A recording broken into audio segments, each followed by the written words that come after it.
Hey guys, welcome back to another video. This is, I think, no, it's not, but it's one of the first videos of the year, and I would say my first like actual video, because the last one I posted was just something I did. This is meant to be, if that makes sense.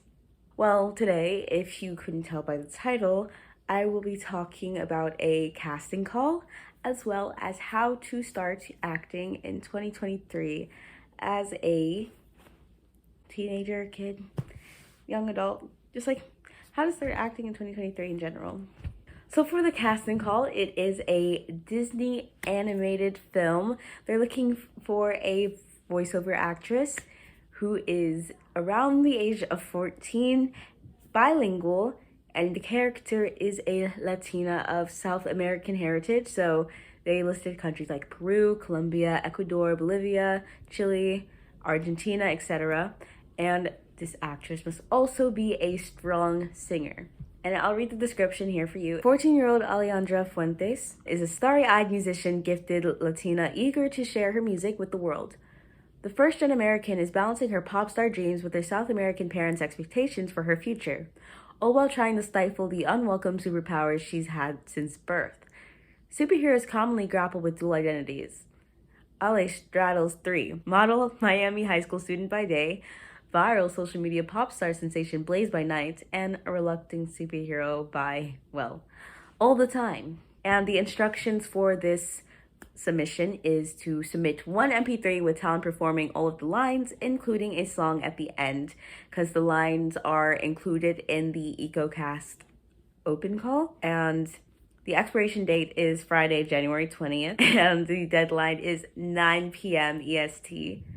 And I will put the link down in the description if you are interested in the role. And tell your friends or anyone else you know who may be perfect for this role or interested. Okay, so this is my unofficial guide on how to start acting in 2023. And I am saying this solely based off of this kind of realization I had. And I don't think any guide on YouTube or any place where it's like ways to start acting guarantee success, and this one does not either. But it is a good way to start putting yourself out there and getting that audition and acting experience. So firstly, you want to enhance your craft. As an actor, you would want to be able to act and act well. And I know acting classes aren't necessarily in the cards for a lot of people, but if you are school aged, maybe your school has a theater program or something that you might want to join. So I'd recommend joining that. Or I think simply looking up YouTube videos on like acting tips, doing your research. There's plenty of good books out there that you can buy, or if you're really on a budget here, just like get with things such as Libby or Hoopla, virtual library tools, or check it out from the physical library as well. And one book I would definitely recommend that we read in school is Audition.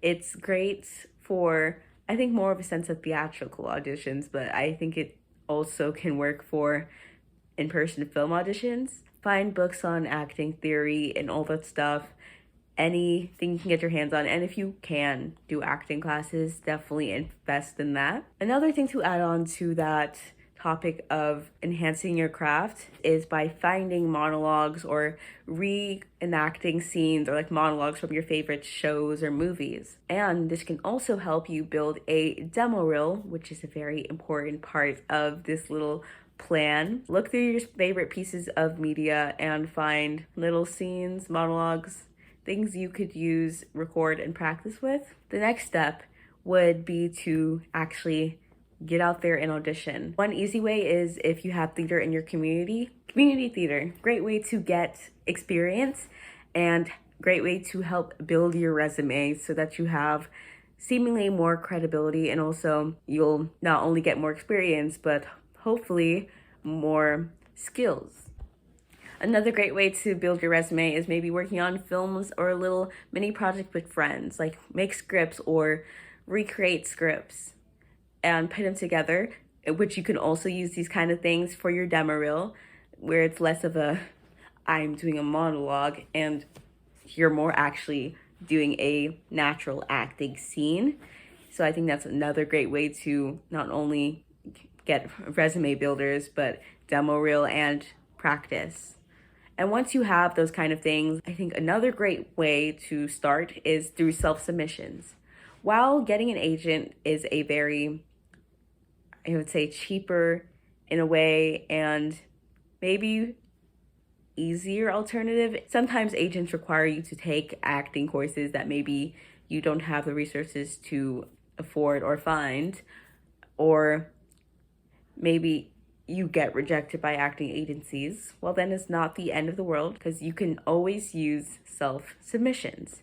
With self-submission sites like Actors Access, which I made a whole video on how to submit stuff on there for open calls, and maybe I'll make another one for how to submit for regular castings for like self-submissions that aren't necessarily open calls where they give you a script and stuff, which is why the demo reel comes in handy, because if you have a bunch of monologue, like you have a comedic monologue, a dramatic monologue, and then a romantic scene, and you see a casting notice for a romantic movie, then you can choose to upload that romantic scene, since they don't provide scripts necessarily for those kind of things. And if there is a script that you can find, then that's great. But if it doesn't provide a script, then those demo reels come in handy so they can see what you can do. Another good self-submission site would be Casted Talent, which is another one that's been used, which it was used for Paper Girls and Better Nate Than Ever, while Actors Access was used for Misfits and Ivy and Bean. So these are two of the ones I know about. There's also casting networks, which I've heard of. But using these sites for like, there is always the premium option, which will allow you to see more casting opportunities and submit to more things. And with Actors Access, I think even once you do get the premium plus, you still have to pay to submit to calls. It depends on the project type, because it's just the submission cost. So it's not some sketchy thing where it's like, oh, you have to pay to be a part of this project. No, it's just the cost to submit through the program, which is why people would prefer to have an agent, because then you can submit for the same kind of projects, but it wouldn't be coming out of your pocket. It would just be submitted through the agency. But when you do it self-submissions, it does cost to submit through the program. But I think it's worth it. And for Actors Access, to get the premium one, it is like a $60 yearly subscription. My story just filling up. This camera keeps cutting out, so I'm gonna try to make this brief and wrap it up.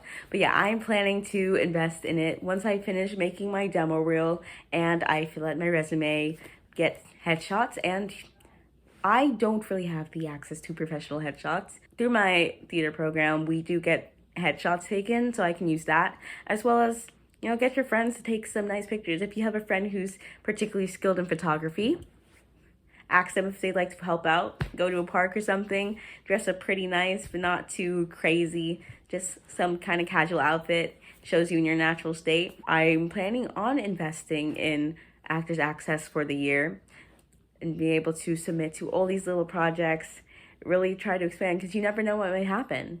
Maybe you get a call back, maybe you get noticed by a director, maybe you'll end up in a SAG-AFTRA project, or maybe you'll really just get the opportunity to be on a set and get more film experience. In the end, it's worth it, and you'd be starting acting. Recording the end of my computer because my phone space is running out. But if you put the work in and keep on trying, keep on submitting to things, keep on working on your skills, I think you have a great chance at getting where you want to go in this industry. So comment down below if you've found this interesting at all, what your kind of roadmaps to starting acting in 2023 would be, and if you're planning to try this out, or what's the latest show you've been in, latest show you've seen. And thank you guys for watching. Don't forget to like and subscribe, hit the bell for notifications, and I'll see you guys in the next one. I might make a video on music production, on how to make music. I mean, I'm not qualified in any of this. These are my unofficial guides. That's what it is. The unofficial guide to... An unofficial guide to pretty much anything.